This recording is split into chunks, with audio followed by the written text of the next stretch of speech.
Possible by the Corporation for Public Broadcasting and by contributions to your PBS station from viewers like you. Thank you.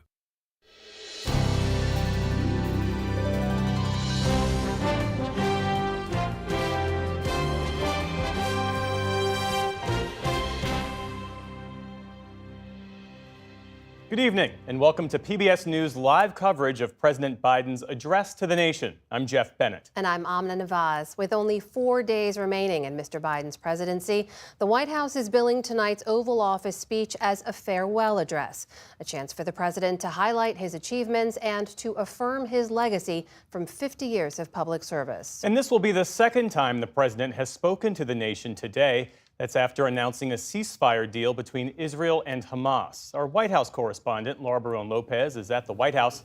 Laura, what do we expect to hear tonight from President Biden? Jeff, the president is expected to talk about the crises that he has led the nation through. That includes the COVID-19 recovery, bringing the economy out of the pandemic, as well as the wars in Ukraine and the Middle East. And this is his fifth and final Oval Office address that is expected to sum up his 5 decades in politics. His fifth and final address on a momentous day for the president, having just announced that historic ceasefire deal. We're going live now to the Oval Office and President Biden. My fellow Americans, I'm speaking to you tonight from the Oval Office. Before I begin, let me speak to important news from earlier today. After 8 months of nonstop negotiation, by my administration, a ceasefire and a hostage deal has been reached by Israel and Hamas, the elements of which I laid out in great detail in May of this year. This plan was developed and negotiated by my team and will be largely implemented by the incoming administration. That's why I told my team to keep the incoming administration fully informed, because that's how it should be, working together as Americans. This will be my final address to you from the American people from the Oval Office, from this desk as president. And I've been thinking a lot about who we are and maybe more importantly, who we should be. Long ago in New York Harbor, an iron worker installed beam after beam, day after day. He was joined by steel workers, stonemasons, engineers. They built not just a single structure, but a beacon of freedom. The very idea of America was so big, we felt the entire world needed to see. The Statue of Liberty, a gift from France after our Civil War. Like the very idea of America, it was built not by one person, but by many people, from every background and from around the world. Like America, the Statue of Liberty is not standing still. Her foot literally steps forward atop a broken chain of human bondage. She's on the march, and she literally moves. She was built to sway back and forth to withstand the fury of stormy weather, to stand the test of time because storms are always coming. She sways a few inches, but she never falls into the current below. An engineering marvel. The Statue of Liberty is also an enduring symbol of the soul of our nation, a soul shaped by forces that bring us together and by forces that pull us apart. And yet, through good times and tough times, we've withstood it all. A nation of pioneers and explorers, of dreamers and doers, of ancestors native to this land, of ancestors who came by force, a nation of immigrants who came to build a better life, a nation holding the torch of the most powerful idea ever in the history of the world, that all of us are created equal, that all of us deserve to be treated with dignity, justice, and fairness, that democracy must defend and be defined and be imposed, moved in every way possible. Our rights, our freedoms, our dreams. But we know the idea of America, our institution, our people, our values that uphold it are constantly being tested. Ongoing debates about power and the exercise of power, but whether we lead by the example of our power or the power of our example. whether we show the courage to stand up to the abuse of power or we yield to it. After 50 years at the center of all of this, I know that believing in the idea of America means respecting the institutions that govern a free society: the presidency, the Congress, the courts, a free and independent press, institutions that are rooted, they just might not reflect the timeless words, but they echo the words of the Declaration of Independence. We hold these truths to be self-evident. Rooted in the timeless words of the Constitution, we the people. Our system of separation of powers, checks and balances, it may not be perfect, but it's maintained our democracy for nearly 250 years, longer than any other nation in history that's ever tried such a bold experiment. In the past 4 years, our democracy has held strong. And every day I've kept my commitment to be president for all Americans through one of the toughest periods in our nation's history. I've had a great partner in Vice President Kamala Harris. It's been the honor of my life to see the resilience of essential workers getting us through a once-in-a-century pandemic, the heroism of service members and first responders keeping us safe, the determination of advocates standing up for our rights and our freedoms instead of losing their jobs to an economic crisis that we inherited. Millions of Americans now have the dignity of work. Millions of entrepreneurs and companies creating new businesses and industries, hiring American workers, using American products. And together, we've launched a new era of American possibilities. One of the greatest modernizations of infrastructure in our entire history, from new roads, bridges, clean water, affordable high-speed internet for every American. We invented the semiconductor, smaller than the tip of my little finger, and now is bringing those chip factories and those jobs back to America where they belong, creating thousands of jobs. Finally, giving Medicare the power to negotiate lower prescription drug prices for millions of seniors. And finally, doing something to protect our children and our families by passing the most significant gun safety law in 30 years and bringing violent crime to a 50-year low, meeting our sacred obligation to over 1 million veterans so far who are exposed to toxic materials, and to their families, providing medical care and education benefits and more for their families. You know, it will take time to feel the full impact of all we've done together. But the seeds are planted, and they'll grow and they'll bloom for decades to come. At home, we've created nearly 17 million new jobs, more than any other single administration, a single term. More people have health care than ever before. And overseas, we've strengthened NATO. Ukraine is still free. And we've pulled ahead of our competition with China, and so much more. I'm so proud of how much we've accomplished together for the American people. And I wish the incoming administration success, because I want America to succeed.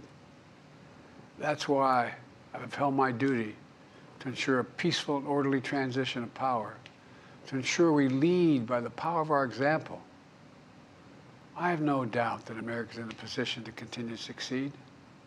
That's why my farewell address tonight, I want to warn the country of some things that give me great concern. This is a dangerous and that's a dangerous concentration of power in the hands of a very few ultra-wealthy people. And the dangerous consequences if their abuse of power is left unchecked. Today, an oligarchy is taking shape in America of extreme wealth, power, and influence that literally threatens our entire democracy, our basic rights and freedoms, and a fair shot for everyone to get ahead. We see the consequences all across America, and we've seen it before. More than a century ago, but the American people stood up to the robber barons back then and busted the trusts. They didn't punish the wealthy. They just made the wealthy play by the rules everybody else had to. Workers want rights to earn their fair share. You know, they were dealt into the deal, and it helped put us on a path to building the largest middle class, the most prosperous century any nation in the world has ever seen. And we've got to do that again. In the last 4 years, that is exactly what we've done. People should be able to make as much as they can, but play by the same rules. Pay their fair share of taxes. So much is at stake. Right now, the existential threat of climate change has never been clearer. Just look across the country, from California to North Carolina. That's why I signed the most significant climate and clean energy law ever in the history of the world, and the rest of the world is trying to model it now. It's working, creating jobs and industries of the future. Now, we've proven we don't have to choose between protecting the environment and growing the economy. We're doing both. But powerful forces want to wield their unchecked influence to eliminate the steps we've taken to tackle the climate crisis, to serve their own interest for power and profit. We must not be bullied into sacrificing the future of our children and our grandchildren. We must keep pushing forward and push faster. There's no time to waste.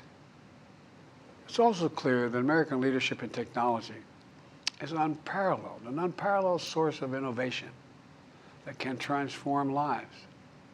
We see the same dangers of the concentration of technology, power, and wealth.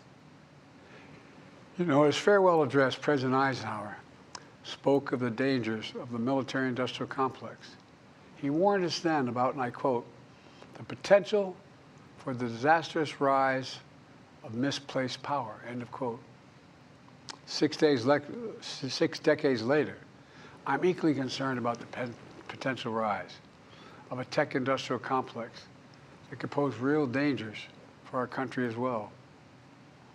Americans are being buried under an avalanche of misinformation and disinformation, enabling the abuse of power. The free press is crumbling. Editors are disappearing. Social media is giving up on fact-checking.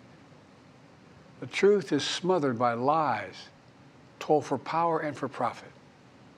We must hold the social platforms accountable to protect our children, our families, and our very democracy from the abuse of power. Meanwhile, artificial intelligence is the most consequential technology of our time, perhaps of all time.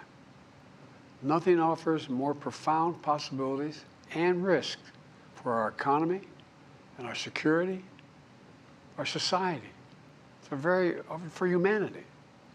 Artificial intelligence even has the potential to help us answer my call to end cancer as we know it. But unless safeguards are in place, AI could spawn new threats to our rights, our way of life, to our privacy, how we work, and how we protect our nation. We must make sure AI is safe and trustworthy and good for all humankind. In the age of AI, it's more important than ever that the people must govern.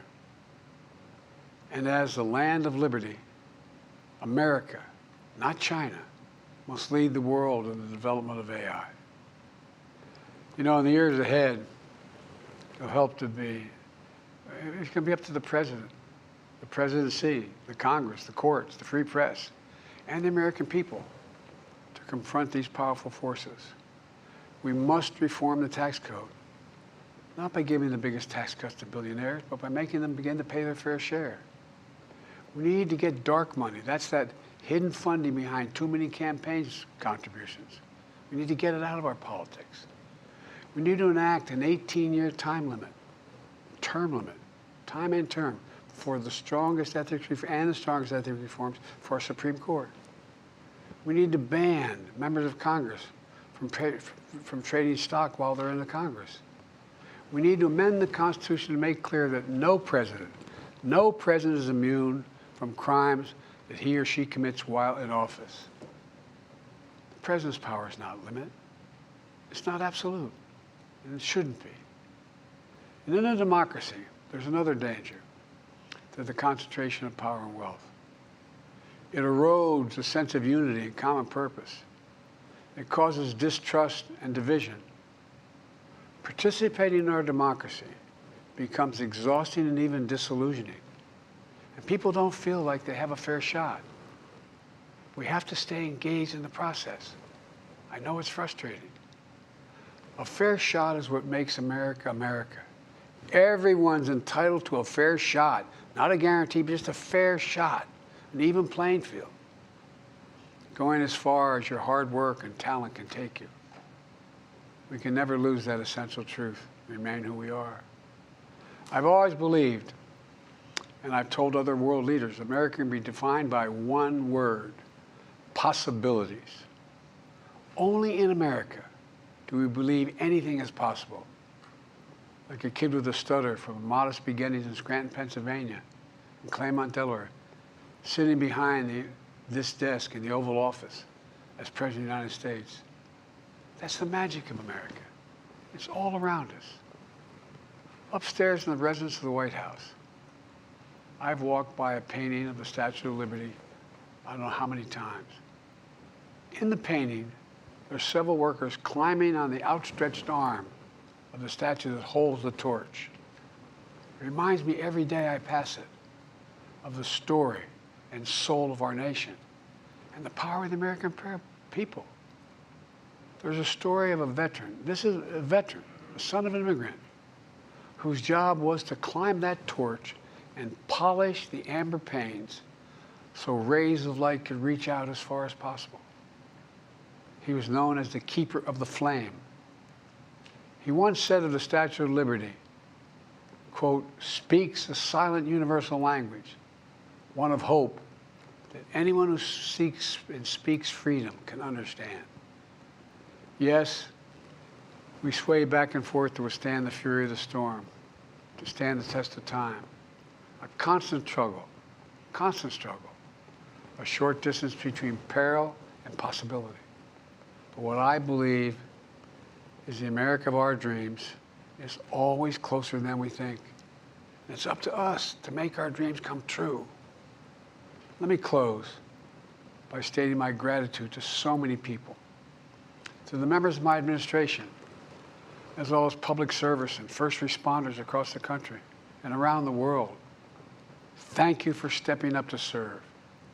To our service members and your families, it's been the highest honor of my life to lead you as Commander-in-Chief. And of course to Kamala and our incredible partner, the historic Vice President. She and Doug have become like family. And to me, family's everything. My deepest appreciation to our amazing First Lady who's with me in the Oval today, for our entire family. You're the love of my life and the lives of my love. My eternal thanks to you, the American people. After 50 years of public service, I give you my word. I still believe in the idea for which this nation stands. A nation where the strength of our institutions and the character of our people matter and must endure. Now it's your turn to stand guard. May you all be the keeper of the flame. May you keep the faith. I love America. You love it too. God bless you all, and may God protect our troops. Thank you for this great honor. President Biden speaking to the American public for the final time before he leaves office next week, a farewell to a nation he has served for half a century. We're joined now by our correspondents who have been watching the president's remarks. Lisa Desjardins covers Congress, and our White House correspondent, Laura Barone-Lopez, is at the White House. So, Laura, one of the things we heard President Biden say, he warned of what he called a dangerous concentration of power in the hands of a few wealthy people. He warned of an oligarchy taking shape in this country. What other themes and remarks stood out to you? That's right, Jeff. I mean, ultimately, the president's speech could potentially be summed up by one of the lines he said at the very beginning, where he said that he was reflecting on who we are as a nation and who we should be. And in that vein, a lot of this speech, he was dedicated to those warnings that you just referenced. Yes, he talked about the accomplishments that he made, whether it was the infrastructure bill, whether it was passing semiconductors and more job creation, as well as allowing Medicare to negotiate drug prices, and he said that it may take time for the American public to fully feel the effect of the things that he accomplished in his one term. But the majority of this speech was about bigger themes, about what he still sees as a threat to democracy and questions of separation of power, of checks and balance. The fact that he said that no president is immune from crimes committed while in office, and that a president's power is not absolute. Very clear warnings that he's making about what he still sees as a threat posed by the incoming President Donald Trump, and what Donald Trump has forecasted about what he would do to exert his control and try to expand much of the presidential powers. And Lisa, we saw in there messages from the president directed certainly straight to the American people, saying you are now the keepers of this flame, to lawmakers as well. There seem to be messages directed at the incoming administration as well. All of this is unfolding as you've been covering the confirmation hearings for many of these incoming administration members. What did you take away from some of his warnings about, as Laura was mentioning, respecting democratic institutions? Well, this is a man who's had a truly remarkable, in our history, political career. I covered just a small part of that career, 20 years. So it shows how long he's been in office. He ran for office 13 different times as a politician. So he has taken a long view here, and he knows that this is yet another pivot point. What I took from these remarks is at times we've seen President Biden, including in his convention speeches, stress something that I didn't hear tonight, the battle for the soul of America. Instead, this was a more sort of tangible speech about what he sees are the direct and specific problems right now. He could have talked a lot more at length about his own accomplishments. For example, we just got an incredible jobs report. You know, his jobs record is something I think economists will be talking about for years. That's not where his mind is. His mind, as you all are reporting, is instead on the oligarch taking power, what he said, threatening freedoms, and the phrase he repeated again and again, a fair shot for people. It was also interesting to me, someone who was privileged enough to cover both his campaign and now President-elect Trump's campaign. We talk a lot about President Trump in terms of the 1980s being formational for him, but I think he goes back to an even older time, maybe the 1880s, really, with all this imperialism and populism. And here we heard the phrase robber barons that President Biden is talking about. He's saying that there are dangers that have been in this country before from oligarchs that we are now returning to, and he wants people to pay attention. And Laura Barron-Lopez, a majority of Americans, poll after poll has shown this, give President Biden low favorability ratings. They disapprove of how he's conducted himself in office. How does the White House reconcile that disconnect, that gap between what the White House views as their achievements and the perception among the majority of Americans? Well, I think, Jeff, that we heard some of the president's response to that tonight when he specifically talked about social media giving up on fact-checking, and he talked about the level of disinformation and the across the tech industrial complex, which is what he called it.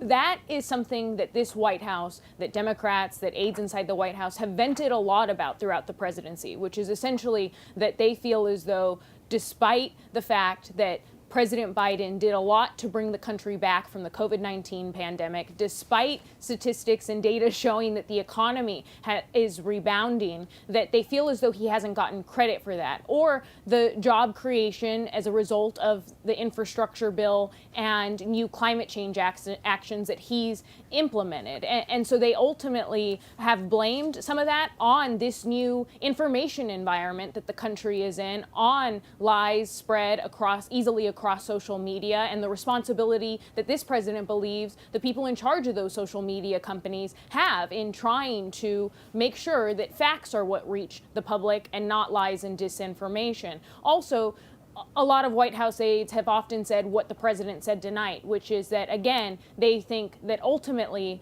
Americans will look back on President Biden's time in office very differently than they view it right now in the current moment. And potentially very similar to the way Americans viewed some of President Obama's actions, such as the Affordable Care Act. They believe that ultimately the public will credit him for some of the actions that he took, and that it will take time, as the president said tonight. And that's how they reconcile it, Jeff. But ultimately, right now, leaving office, you're right. His polling numbers do not look very good. And we have a recent poll out today from PBS News, Marist, and NPR, and in it shows that the president's disapproval rating is at 50% and his approval rating is at 42% currently, Jeff.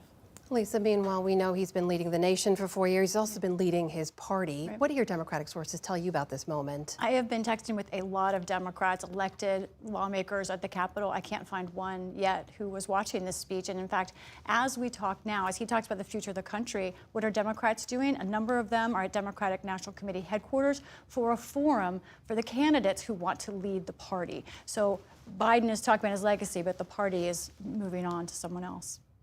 A lot of questions with the party's future ahead, and as the president mentioned tonight, concerns that he has for the country's future as well. Meanwhile, that concludes our special live coverage of President Biden's address.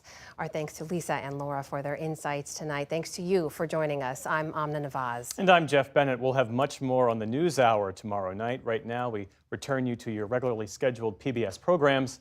Our thanks to you for joining us.